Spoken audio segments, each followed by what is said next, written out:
આણંદ જિલ્લાના ઓડ શહેરમાં રાષ્ટ્રીય કોંગ્રેસની સભા. ઓડ શહેરમાં તારીખ 29 સપ્ટેમ્બરના દિવસે સરદાર પટેલ વાડીમાં ભારતીય રાષ્ટ્રીય કોંગ્રેસના અધ્યક્ષ અને રાજ્યસભા સાંસદ શ્રી શક્તિસિંહજી ગોહિલની અનુમતિથી આણંદ જિલ્લા કોંગ્રેસ પ્રમુખ શ્રી વિનુભાઈ સોલંકી દ્વારા ઓડના રાજકીય અને સામાજિક આગેવાન દીપેનભાઈ ગિરીશભાઈ પટેલ દરબારની ઓડ શહેર કોંગ્રેસ પ્રમુખ તરીકે અને રાજુભાઈ ઠાકોરની યુવા કોંગ્રેસના પ્રમુખ તરીકે વરણી કરવામાં આવતા ભારતીય રાષ્ટ્રીય કોંગ્રેસના ગુજરાત રાજ્યના પ્રભારી શ્રીમતી ઉષાબેન નાયડુના હસ્તે તેઓને હુકમ એનાયત કરવામાં આવેલ તેમજ જિલ્લા કોંગ્રેસ પ્રમુખ અને જિલ્લાના અન્ય અગ્રણીઓની ઉપસ્થિતિમાં પદગ્રહણ કાર્યક્રમ રાખવામાં આવ્યો. આ પ્રસંગે ઓડમાં રેલી રાખવામાં આવી હતી.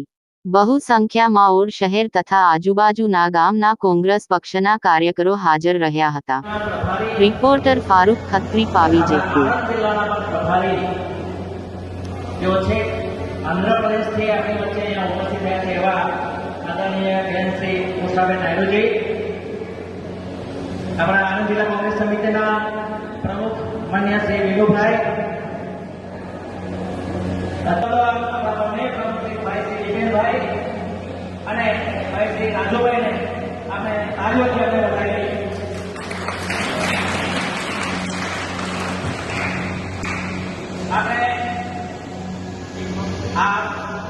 पर आज वो जो गुजरात सुरक्षित गुजरात था, आज ये असुरक्षित गुजरात हो चुका है. आपके गुजरात में हर दिन 6 महिलाओं के ऊपर बलात्कार होता है, मासूम बच्चियों के ऊपर बलात्कार हो रहा है.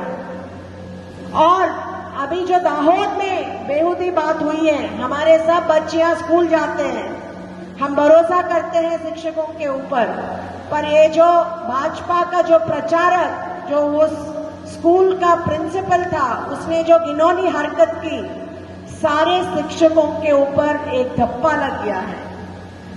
बहुत दुखद की बात है कि हम वो जो गुजरात जहां कांग्रेस की सरकार होती थी, जब लड़कियां रात के 2 बजे 3 बजे गरबा करके अकेले घर जाते थे नवरात्रियों के ऊपर, आज वो गुजरात नहीं है. तो आप लोगों को सोचना पड़ेगा.